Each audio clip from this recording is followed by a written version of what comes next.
আসসালামু আলাইকুম গাইস, প্রতিদিনের মতো আপনাদের মাঝে হাজির হয়েছি নতুন একটি রেসিপি নিয়ে। তো আজকের রেসিপিটি থাকবে চিকেন কাবাব। চিকেন কাবাবটা আমি কিভাবে তৈরি করি আপনারা দেখতে থাকুন।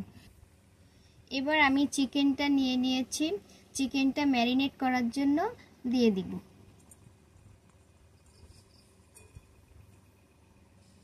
এবার দিয়ে দিব ম্যাশ করা আলু।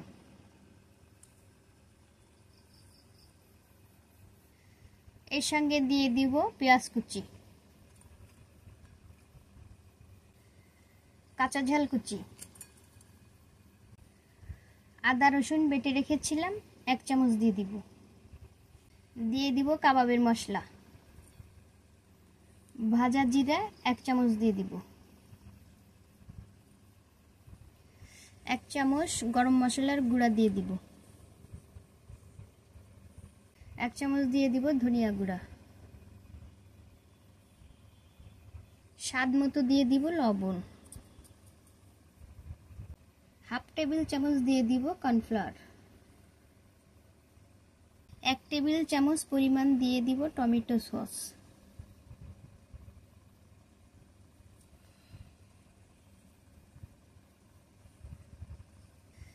একটা ডিম ভেঙে রেখেছি, দিয়ে দিব। এবার সমস্ত উপকরণগুলো মেখে নেব। মেখে নেওয়ার পরে ফিরে আসছি। গাইস, শুকনো মরিচের গুঁড়া দিতে ভুলে গিয়েছিলাম, তো শুকনো মরিচের গুঁড়া দিয়ে দিব 1 চামচ।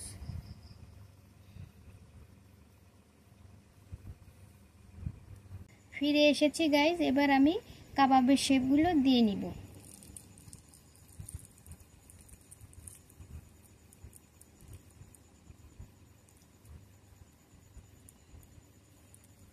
এই যে এভাবে গোল করে শেপগুলো দিয়ে নিয়েছি। আপনারা চাইলে অন্য রকমভাবেও শেপ দিয়ে নিতে পারেন। এভাবে আমি অন্য কাবাবগুলোও তৈরি করে নিব। গাইস, হয়ে গিয়েছে আমার কাবাবের শেপ দেওয়া।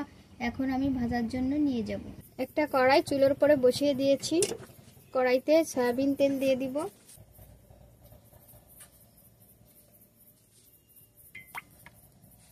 সয়াবিন তেলটা গরম হয়ে গেলে কাবাবগুলো ভেজে নিব। এবার এক এক করে কাবাবগুলো দিয়ে দিব।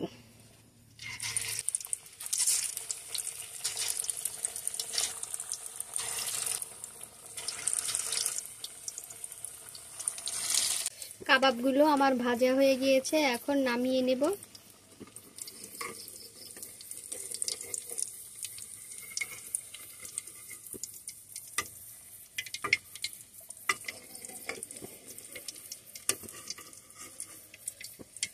এভাবে আমি অন্য কাবাবগুলো ভেজে নেব।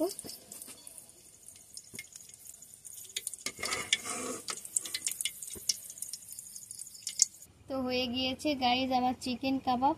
এই যে দেখুন, একটা ভেঙে দেখাচ্ছি।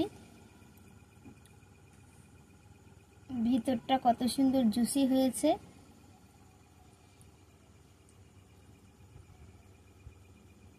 আমার এই রেসিপিটি যদি আপনাদের ভালো লেগে থাকে তাহলে জিএম ভিলেজ বিডি চ্যানেলটি বেশি করে সাবস্ক্রাইব করে দিবেন এবং লাইক শেয়ার কমেন্ট করে দিবেন। এখানেই শেষ করছি, ফিরে আসবো নতুন কোনো ভিডিও নিয়ে। সেই পর্যন্ত আপনারা ভালো থাকুন, সুস্থ থাকুন। আল্লাহ হাফেজ।